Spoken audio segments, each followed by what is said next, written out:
Hello, Theo traders. This is Gianni DePoce, and today is the 24th of January, 2024. And I want to review some really important charts that I'm watching this week.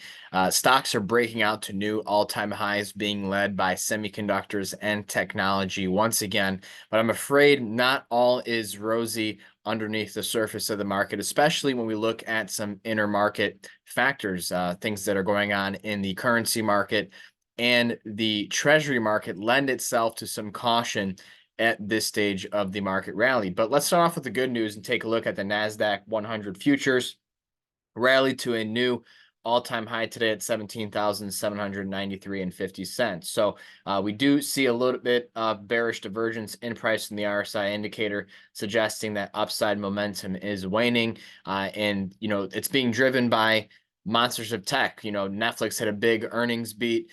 And a lot of these technology names, especially the Magnificent Seven, still looking good and are pushing this market higher. And so are many semiconductor names, several of which we have been on the long side and riding the coattails higher. But I do think there is some mounting deterioration happening under the surface. Now, the good news is that we're still seeing the Nasdaq lead the market higher. The S&P really starting to fade off the highs of the day here, which is a bit of a concern. And the Dow, we look at the Dow Cash Index, is actually down on the day now as of this recording. So a little bit of a sell signal, I think, here, perhaps a little bit of exuberance. But if we go ahead and take a look at the semiconductor sector, did hit a new all-time high. NVIDIA reached our upside price objective, actually exceeded it. We were looking at NVIDIA going to 600. We're above that now. And, I think this does make to be a good area to perhaps reduce some exposure if you have NVIDIA on the books. That doesn't mean sell the entire position, but perhaps recognize that a period of consolidation or perhaps even a corrective decline would be healthy for this stock to embark on after this impressive run. Now, what we do have on the books and what continues to reward us nicely is Advanced Micro Devices. We did manage to reduce our long exposure to the upside on this around 170 last week. So now we're just letting our profits run and, tightening up our stop losses at regular intervals to protect our existing profits.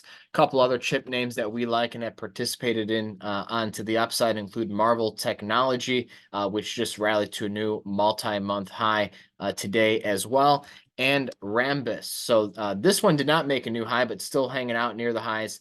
I do like the price action in this space. Now, another tech stock that is done very well is CrowdStrike. This one hit a new all-time high today. You can see it also is fading off of its all-time high a little bit. So that seems to be a predominant theme here in the equity space. That is, markets are fading a little bit into the close. And why might that be the case? Well, let's start off by looking at the bond market because we're starting to see duration lead the sell-off to the downside. That is, 30-year bonds are selling off a little bit more aggressively than the 10 or the 5-year treasury notes. And that is a little bit of a cautionary signal because we've seen such a tight correlation between stocks and bonds coming out of that October low. Now, obviously, that has not been the case for this month, right? We had the high in bonds and the 30-year note, or the 30-year bond rather, unfold at the end of December. And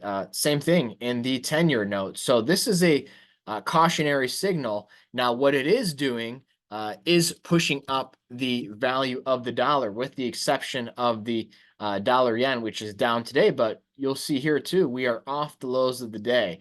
So I think this is a big concern for stock markets overall. And we've commented on this in videos in recent weeks. That is, if the stock rally is going to continue, we would need to see the dollar start to weaken, or at least perhaps see a shift in some of the macroeconomic flows and start to see the dollar participate with the stock market with respect to the upside. And that is a possibility. It was as recent as 2021 that we saw stocks rally in conjunction with the dollar. And I am keen on a return to that macroeconomic correlation at some point this year. But I think perhaps we will need to see the Fed start cutting interest rates on the short end of the curve.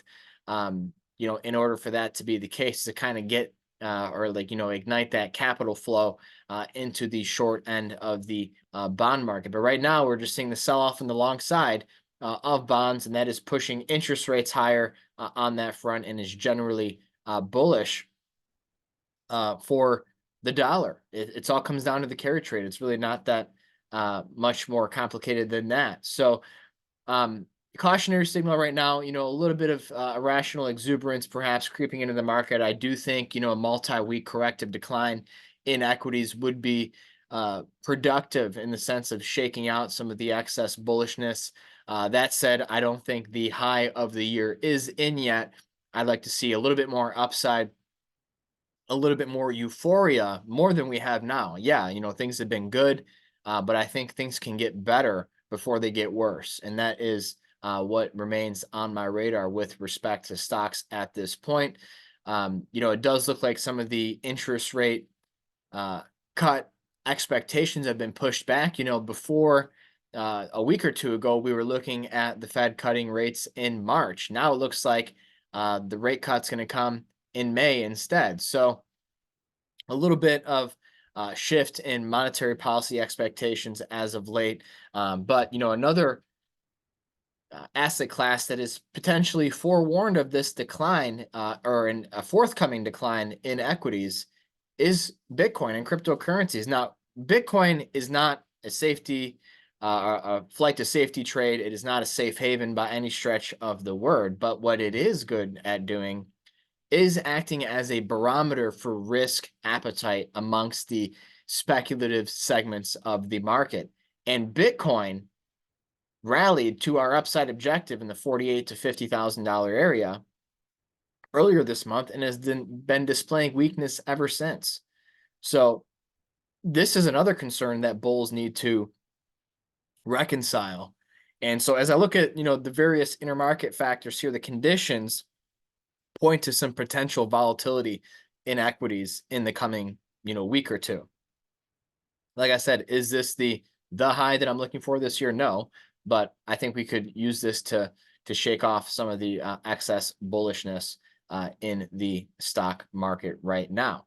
On a couple other fronts, gold and silver still struggling. Gold, if interest rates do start to rise here or continue to rise, then I think it's a headwind for precious metals. Silver up on the day, but fading off the highs of the day. So, really it just comes back to where we are in the cycle. The only really bullish thing I see in the tape right now is the leadership from semiconductors. And even if you go ahead and take a look at the Russell 2000, I really don't like the price action over the last day or two. Here on Wednesday, we took out the high from Tuesday, and then now we took out the low to the downside and are set to close below that. So that is a sign to me that some heavy selling has come into the Russell 2000. And I think it opens the door for a potential drop below the lows of last week. And, that might be, the final shakeout before the Russell can eventually resume its way higher. So not all hope is lost in this equity rally, but I think we need to at least raise a cautionary flag and recognize that some of the risk reward ratios are not as favorable to the upside in the immediate term as they were just a couple weeks ago. So that's everything that I wanted to talk about with you today. You can catch all of the latest insights and updates in the TheoTRADE chat room. Hope to see you there.